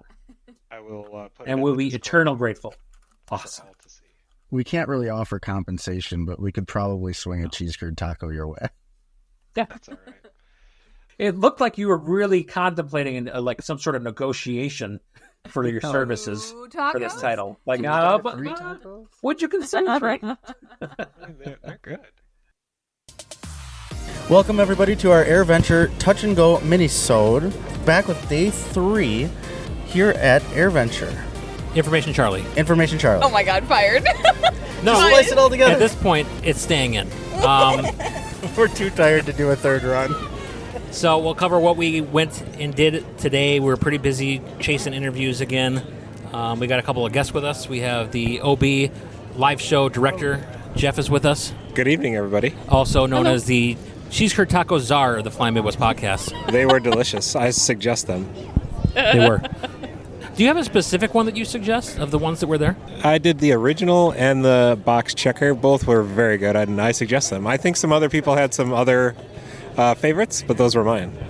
Badger, what was your favorite? I think the pickle one was my favorite just because of the secrecy behind. Apparently, nobody knew this except for the guy in line in front of me. You're supposed to get it with the raspberry sauce. Okay. And I was intrigued. So I'm going to say that sounds awful. You know, it did sound awful, but the way he described it and the way the guy obviously trying to take everybody's money was selling it up was I went for it. I didn't think it would be that good. I was blown away. It was really good. So oh my God. I had that and the box checker as well. Okay. I had the same order minus the raspberry sauce, and now I feel like I missed out. Yeah, warm pickles just don't do it for me. It was surprisingly good. I'll take your word for it. Now, who made you name yourself Lady Gaga for your order? Because you can give a different name, like your real name, or you could have even said Badger. I don't know. Yeah, so that's a thing that I started doing just to embarrass my kids, who aren't even here yet. Oh, that's even better. And so it's kind of become an AirVenture tradition for me, because last year at Chick-fil-A, to embarrass my daughters, I ordered under the name Lady Gaga, and Jason Miller from the Finer Points was in line right next to me and heard this and thought it was hilarious. So Lady Gaga is my AirVenture food order name. I've learned something new about you. That's fantastic. So you've chosen to continue embarrassing yourself, even though your kids aren't here. Oh, I have no shame, therefore no embarrassment. Fair enough. Well, I am here. This is Jeff from the Opposing Bases podcast.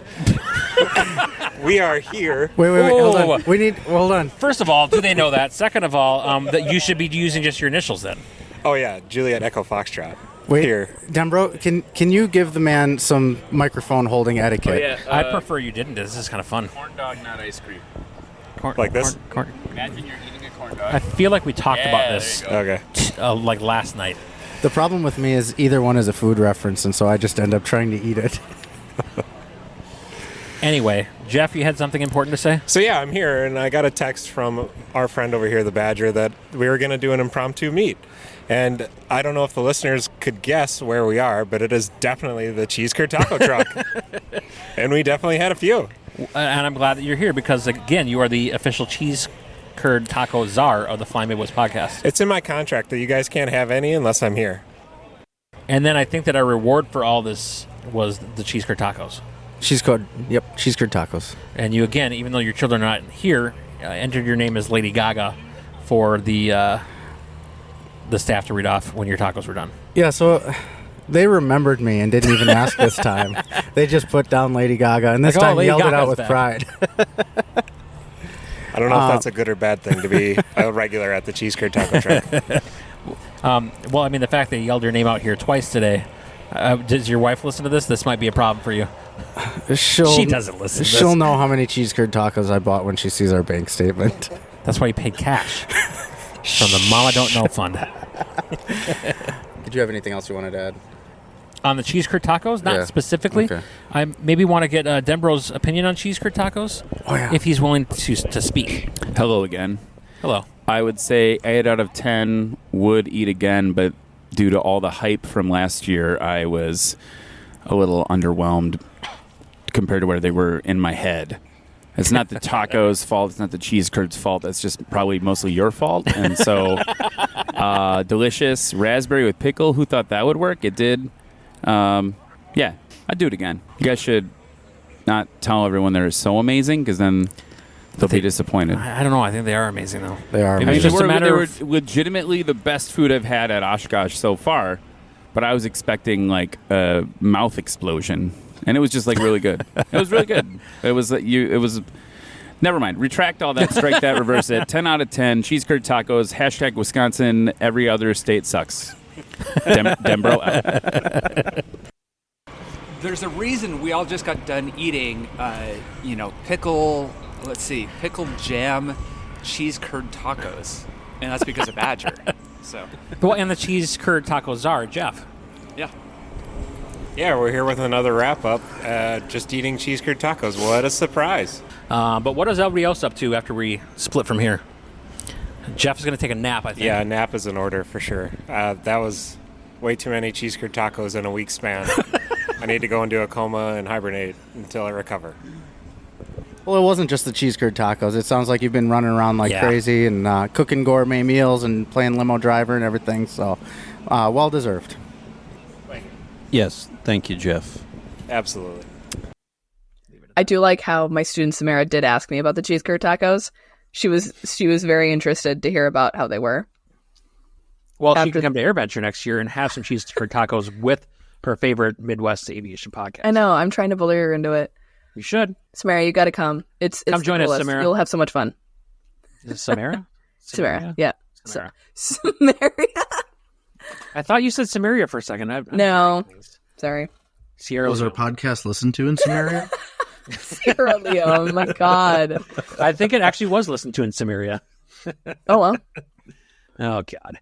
I think the cheese curd tacos are a good opportunity to highlight one of our listeners and friend of the show, Jeff, too, who between AirVenture and the fly-in and just everything else, whether it's our podcast or all the work he does with OB or the Midlife Pilot crew, Jeff has just gone above and beyond for just aviation in general and the social media creators or content creators.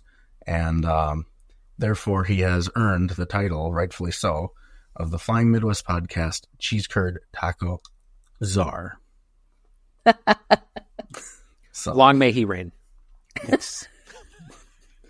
That is a really good segue into an interview that Jeff helped us get set up in the first place.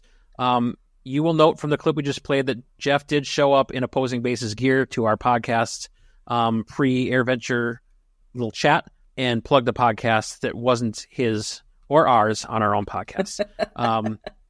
But to echo what you've said, Badger, that what Jeff is doing in the aviation podcasting space, even though he's not like putting out a podcast, but he has been, I would almost say, like a catalyst to bring several podcasts together. And one of those was our interview that we got to do with the opposing bases guys at AirVenture. And what I enjoyed about that interview was not just talking about like how they've come up in the podcasting space, but we had a chat just about podcasting in general, where we just talked about how we're making podcasts and like what all goes into it. So that was a favorite moment for me at AirVenture, just to have that opportunity to connect with those guys, first of all, but two, to collaborate a little bit with them and talk podcasting. It was really fun for me. So what propelled you to eventually become one of the top-rated aviation podcasts that's out there? Or did it just kind of happen? It just happened. It just happened. We just kept doing the show. Yeah. Just keep doing it. Do it every week. Just put a show out. We figured out a way to do it. Sometimes we recorded 2 in a day so that we could go on vacation. And, sometimes I feel like we work our lives around the show when we need to, and the show around our lives when we need to, but we always just found a way to keep going, to keep doing a show even when you didn't feel like it. Like doing a show when you're sick. Yep. You don't feel good. Like, just the last thing I want to do is go sit in front of a camera and, and a microphone and record the show. But we just kept doing it. And I think that was what you just keep plugging away and plugging away and plugging away. And our listeners have a lot to do with spreading the word. I mean, podcasts are not unknown, but they're, you step a couple steps outside of aviation, you may not find anybody that even heard them. They listen to music or they listen to the radio. Yeah. But I've never met anybody that started listening to podcasts and said, well, this is terrible, being able to choose whatever I want to hear about at any given point and listen for essentially for free to any topic. You can find it. So we have a niche. We have a listener base that's very strong. They're spreading the word. They're saying, hey, have you ever heard this podcast? The first question you get back is probably, what's a podcast? Okay, let me walk you through that. Let's get over that hurdle. Yeah. And then you've introduced somebody to a different world of things they can hear instead of, the talking heads on TV or, whatever. Spreading the word, it's organic. There was no button to check like, hey, we want to be at the top of these charts. That they don't tell you how to get there. You just keep focusing on the content, consistency, and I think the variable for us that I think we're really good at is we are really engaged with our audience. It doesn't exist if we don't get feedback. Right. And that's lacking in some shows that might fade off. If there's no feedback, the hosts give up. Well, hey, if no one's given us any idea of how this is going, what are we doing this for? Yeah. So. Yeah, and I think the feedback part of it has been key for us because it really helps us stick on to stuff that matters to everybody because it's their questions, right? It's their content. Right. And we just are like a platform, a medium for passing that. That's a great point. That stuff, back and forth. Yeah, to your point about engagement too. I mean, how many podcasts are out there that make it to 6 episodes and just stop? Right. Because they're not getting the instant gratification I think that sometimes our society craves, and they just give up or they burn themselves out so fast. And I think for the average consumer, if this is something I can educate and just kind of, I'm not complaining about it, but there's a lot of work that goes on before you hit record and after that people may not recognize. Like, hey, you guys are not paid to do this. This isn't an employment relationship. Right. You're getting up and figuring out how to make this work. We're all figuring out audio. I'm not an audio engineer. I don't know anything about this stuff, this equipment, all these buttons, fancy microphones, like all that's new. So if you're plugging in and you're listening to content that you really like, just think about what goes in to make that happen. There's so much you don't appreciate, and it's just take a minute to recognize that the hosts don't have to keep doing it. Right. And it is you do have to kind of run your life around the schedule. Yeah. And think about how you're going to navigate and how keep your putting out episodes. But if you stop putting out the episodes, you lose those listeners and you never get them back. Right. So on the equipment, your audio can't be total garbage. Right. But right. Because then I don't care what you're saying, people just don't want to. If it sounds terrible, they just don't want to hear it. But what you're saying is so much more important than how it's, the quality of what is being said. So I I have like 1,400 hobbies, and I've gotten into like a ton of things, and I see how easy it could be to get wrapped up in the equipment. And let's do this and that, and let's upgrade this, and we could do these microphones and these special cables. If you're trying to get into podcasting, and this isn't directed at you guys, I'm just saying, in general for people that might be interested in it, don't get wrapped up in, do I have the best mic? Just make content that people want to hear, and that is really the key to getting the ball rolling. And I think we've even evolved in that space with our podcast. So like last year at AirVenture, we had these little wireless lapel mics that were kind of garbage, and we still put out 3-4 episodes at least of just AirVenture content. So we've upped our game a little bit this year, but last year was just a handheld digital recorder and some wireless lapel mics, and away you go. Right. So you came out, you brought your stuff, you did a thing, and you saw, okay, I think we were limited by this piece of equipment or that. Yep. So now let's go in. But you see guys that get into anything really, they want to get all the stuff before they even know what they're doing. Right. And go out there, go make a show, record something, listen to it. Hey, what sounds good? What sounds bad? Why did this sound bad? And sort of figure it out. We just kind of figured it out as we went. And our audio quality and the way we record it has changed over the years, but the content's still there, and we don't get feedback saying, I think in 340 episodes, we've gotten maybe 3 or 4 like, hey, I noticed this is happening. I'm an audio guy. And they've been really constructive where we can take it and go, okay, I'm gonna work on that. Because be willing to take that. But no complaining. It's not like I can't listen to your garbage. It sounds terrible. So I will say this. I know you guys aren't going to walk me down a question to perk up your show, but you guys do a great job. I love the way you guys do your show. Your audio does sound really good. Oh, thank you so much. And you guys have a good interplay, which I know is with two of us seeing each other. We can see each other, which helps. I don't know if you guys are. It sounds like you're together. It sounds like you're around a table, and even if you're not, it's what it sounds like because you guys know each other and you're pausing at the right times. Yeah, it's not difficult to get through a show. So good job on that end. Thank you so much. We appreciate that. Thank you. Well, and realistically, like AirVenture is about the only time that we're all sitting around like in a group like we are right now. It's all remote. Like Maddie's in Kansas, Andrew's in Wisconsin, I'm in Minnesota. So it's a little plug for that too. Having a distance recording happening. The logistics behind that, there's no manual online for that. If you Google that, you are going to spend days trying to figure that out. Yes. So good job figuring that out. That piece of equipment is helpful if you ever explore it. But you got to take the time to learn this new piece of software and this new thing. So good on you guys for doing it. I thought you were together. People have approached us and said, wait, you guys aren't in the same place? No, we're not. But thank you for thinking that because that's the goal. We sync up our. It sounds like we're having a conversation. So I mean, and similarly with us, we want it to feel like we're just sitting around a hangar and shooting the breeze. It does. That's the vibe we're. That's what going yours for, sounds like. So we appreciate that feedback. That's really helpful. That's some very helpful, timely feedback. If you know, you know. I won't do the robot voice for timely feedback. However, that's their thing. I don't want to steal that. So you mentioned your families don't listen to your podcast. My wife does, actually. Okay. My son would never listen, but my wife does. She listens to every episode, and she's provided me with good, I don't remember what episode it was. I probably should have written it down. It was probably the best advice I ever got. When we started the show, I was far more serious and not scared, but I always felt like we were a step away from crossing this invisible, non-existent line that we've stayed on the correct side of, doing the right thing, trying not to disparage anybody. Yeah. And she finally said, you got to loosen up. Like, have more fun. Like, you sound like you're stressing out sometimes.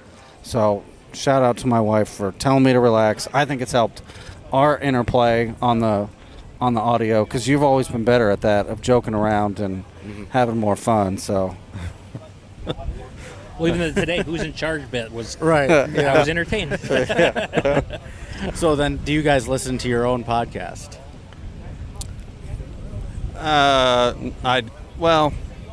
Mostly no. Mostly no. He will say, "Hey, go to go back to 275, minute 18, and listen for a couple minutes. Yeah. And I'll go back. Oh yeah, okay, I remember that. So I do the post, and that's really what kind of it forces me to listen to some of it. I don't know what you do in terms of your edit, but I don't spend a ton of time going back and having regrets. It's coming. We don't do a lot of cut and pasting. It's gone. It's going out, and that's because of the way the show fits into our lives. Sure. I have 2 hours after this is done, not 2 weeks. So I'm getting it done, or it's not going out. And sometimes that process will involve me. I'll get honed in on something. I get distracted, and then on the way to work, we usually started on Monday. We recorded that morning. I'd be on the way to work, and I'd make sure that it populates all the things that happen in the behind the scenes that you forget what you did years ago. Yeah. And it's just a check, and then I'll end up playing it, and how does it sound in my car? Does it sound like I try to make the audio something that people aren't like struggling with, up down, and with multiple voices and audio, we sound different. But so I probably listen to it because of that more, not because what did we say then? It's in the past. It's gone. But from a technical editing perspective, I do listen. And I'd say that we're pretty similar. Like when I do the actual edit, I'll listen to it at like 1.5 speed so I can get through it a little bit quicker. Yeah. I've made some notes and know what I want to cut or remove based on what each guest has said. Like, I didn't like what I said there. Can we take that out? So I've got my notes ready to go, but then I too will listen to it in its entirety, like in my car. Yep. Because it's just different than having it like in my headphones, like right on my ears. So. And I'll fully admit I listen to our own podcast because I'm so engrossed in the show notes and trying to think of the right way to ask a question that unfortunately I often miss a lot of the interview. And it's nice to go back just from the fan perspective and hear the edit that Jim does and just enjoy it. That happened to me during the show today. I was trying to make sure we're sending YouTube audio out, and we did a first-time setup the way we were doing the actual recording, and my production brain is freaking out because I can't fix this later. If I'm getting a bad feed, we only had one track. It was coming off of their mixer, which for you guys, that would give you kind of panic attacks. I've been thinking that for like weeks. Like, if this isn't right, I don't have a recording. Yeah. So I was looking at that, and I missed some of the things that were happening. So I will listen to this later on, and hey, I don't even remember that happening because I was looking at some dial that's really important for the recording quality, but nobody cares except for me.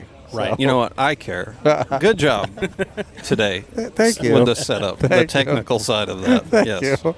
Well, from the audience perspective, it was pretty flawless. I mean, I didn't notice any hiccups from our end or any like you were totally engaged. So AOPA gave us an awesome solution. They did a really good job of making.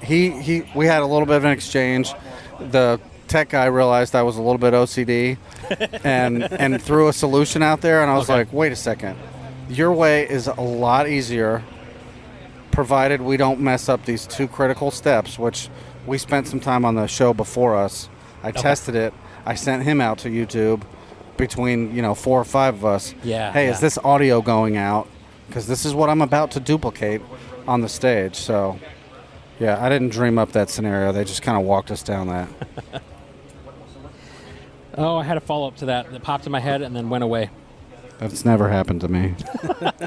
Well, I guess to Andrew's point, too, like we're so wanting to make sure that like the questions are flowing well, or as you say something, all right, I got to add this question in here that, there are moments that you get distracted in the interview. So to, again, listen through as a fan of, like, say for you guys, for example, like listen through as a fan of your podcast and hear how this interview went. I like doing that too. So I listen to it 2 or 3 times between edits and afterwards. Something, I don't know if it's happened to you guys yet, but when it does, I enjoy it from a host perspective. I've seen several times, and I know he's seen it to me as well, where our mind has changed on the way we read a question by watching the other person for a second and avoiding the urge to speak up when there's a little bit of silence. Just wait. Let the other person kind of develop this thought. And I know I've said some things that were incorrect in the way I was thinking about it. And once I've heard from you, it's like, wait a second. Hold on. Now you've changed my mind on this. I didn't think about it that way. And you can only do that if you trust your notes and you take the time to actually, you have to listen. You have to pull yourself out of the tech side, and you're looking at the next question. You it's hard. You have to say, I'm going to be in this conversation now because it's going to be better if I'm actually listening to everything that the other person is saying, because it might change the way you think about it. That's all to say it. Yeah. It can change your mind real time, and I love that.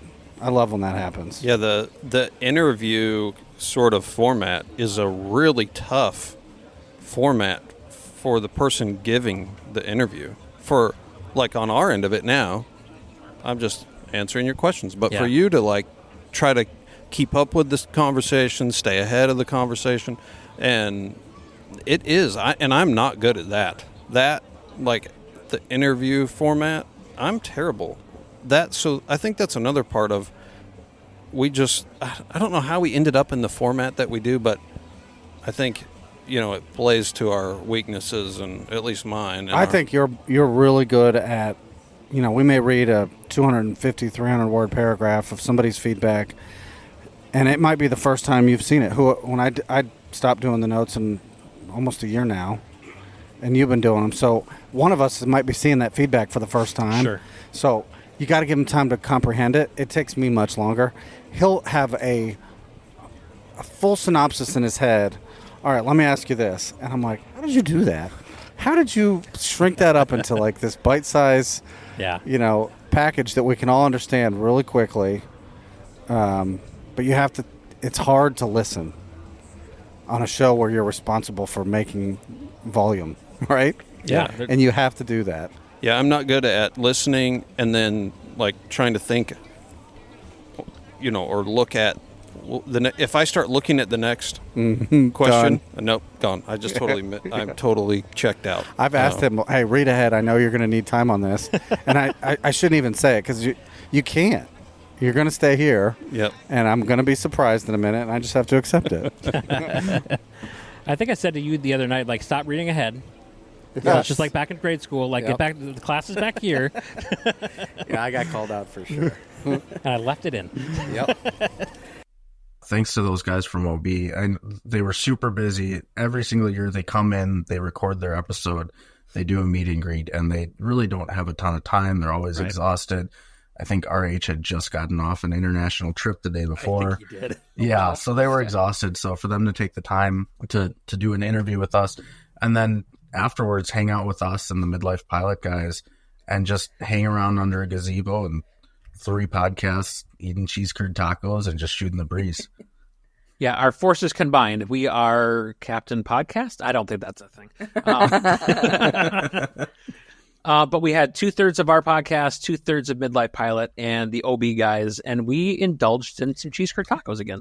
A favorite part of my clip for this one is just a collaboration of the aviation podcasting community, where I've said it time and again that none of this feels competitive at all. It's all really collaborative, and everyone is really great to each other. For me to listen back to that and hear the voices of 2 podcasts that I am a fan of, and then us intermingled with that, and just like the banter we had back and forth at the beginning where Ted was calling us out about our sequencing of the letters in the Touch and Go series, and then AG jumped in and went, it doesn't matter, basically. Like, if we're cutting a new ATIS and no one cares about it, then we just keep the letter. So to me, that was, no one cares about what we're doing with the Touch and Goes, so who cares what the letter is?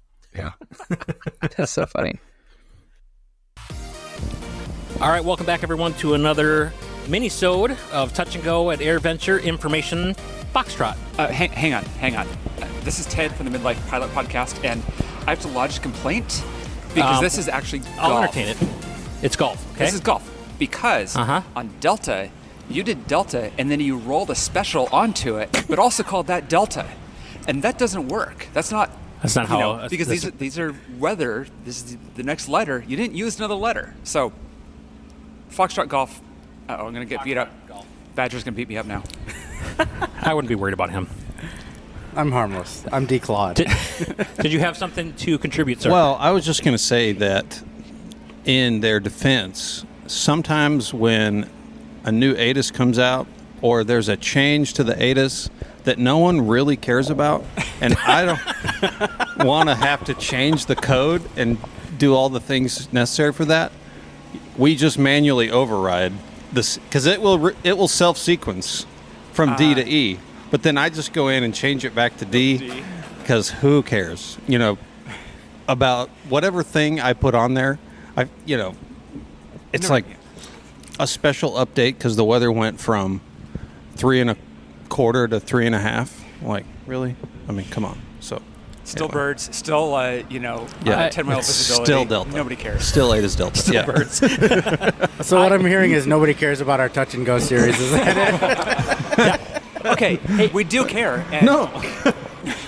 Also, I want to thank AG for coming to our defense, even though Badger himself didn't. Thanks for stepping up for us, AG. I'm here for you. Yeah, appreciate that.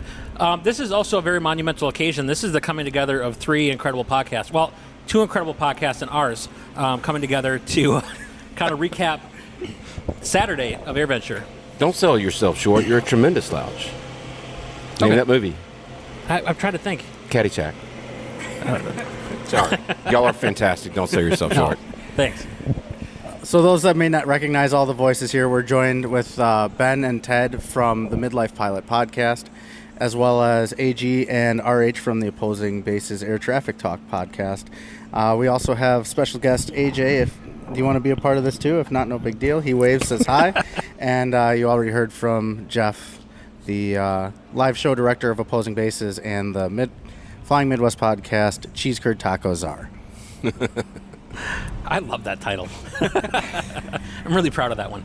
Thank you to everybody who's been listening throughout our little mini-sode recaps of AirVenture 2024 Touch and Go. And until next year, see ya. See ya. See ya. See ya. See ya. See ya. See ya. See ya. See ya. We'll just keep doing see ya. We'll just keep going around until people are like, wait, I did this already. All right, thanks a lot, everyone. We appreciate it. So thank you for those guys for joining us in my Get Out of Town day, and just the opportunity again to have all of us come together and collaborate was really fun. I think that goes for everybody. I think just in general, as a general, it highlights kind of overall. I think there's the collaboration we've had just this year with so many people, even on smaller scales, and just talking and chatting, I think has been so much fun. It's been so cool. I will say this. This little meetup that we did, I'm going to foreshadow a bit. There are some plans for other things in the future. I'm going to leave it at that. Know that something like this will happen again. Folks, our wonderful listeners, we have so much in store for 2025. I'm so excited. We do. Coming up, more than one solo episode. We did a couple solo episodes this year. It was really, really fun. Going back to our roots. I think we'll do more of those in this coming year, especially as we all collectively branch out and grow in our own aviation careers. And that's going to be super fun. We have a lot more guests. Some we already have recorded, some we have coming up. Also, if you, our dear listeners, have any ideas for show topics or guests, or you yourself want to be a guest, please let us know. We would love to work you into the schedule or try to get a hold of whomever you would like us to chat with. We are generally Midwestern based, but we make a lot of exceptions. So we sure do. It's kind of whatever interests us and interests you guys. We want to know what you guys think and what you're curious about hearing about. We're curious for the people. So as we wrap up this episode, I just want to throw out a reminder there. Please make sure that you like and subscribe to the podcast. If you enjoy what we're doing, give us a holiday gift or an anniversary gift and leave us a 5-star rating and a review, and we will read your review on a future episode. Those reviews do really mean a lot to us. You don't just have to tell us that we're the best ever. It can be an honest review, like, hey, you guys are okay, but you'd really benefit by doing this. We want to know about it, so make sure you click 5 stars. Though. Yeah, make sure you click 5 stars. 5 stars. Yep. But we are very open to all sorts of feedback. Your podcast is great, but if you could do more of this, or more solo episodes, or that all constructive feedback is welcome. Yep. And of course, thank you everybody who has been listening. If you're a new listener, thank you for joining us. If you've been listening since day one, like I did, thank you for sticking with us throughout the years. And for all of your support, especially to those that joined in the Discord, and a huge, huge heartfelt thank you to all of you who support us on Patreon. We could not do this show without you. Yep. Absolutely. 100%. Well, Maddie, one of my favorite things that we've done is having you kind of close out our interviews with the unpopular aviation opinion. So, in my opinion, this might be unpopular. I don't know. I would like you to do us the honors of leading us out with one of our favorite highlights. So I think we all separately came to this conclusion. Jim and I were talking earlier, and we both mentioned this. Without further ado, our favorite, I think, collective favorite moment of 2024 was the touch and go, live recording touch and go that we did just before the night air show on Wednesday of Oshkosh. It was the flyover of Fifi, Doc, the only two B-29s that are still flying in the world, and one of two of the only flying Lancaster aircraft flying over to start the night air show. It's giving me chills right now, so give it a listen and enjoy with us. Yeah, I'm pretty sure there was a meet and greet later in the day at the Vintage Red Barn. There was, and we met Jeff, and now here we are. Yeah, there were many, many people there as well. I was surprised. Oh, guys, there we were gotta stop. twos of people. There's airplanes. These are important airplanes. Is that Doc, Fifi, and the Lancaster? Yep. It sure is. Turn around and watch. Well, I'll tell you what, Doc, And this Fifi, is and the why I Lancaster. chose Show Center, ladies and gentlemen. I'll tell you what, Doc, Fifi, and the Lancaster are about to fly over. So thanks for listening to Information Charlie, and until tomorrow. See ya. See ya. See ya. See ya.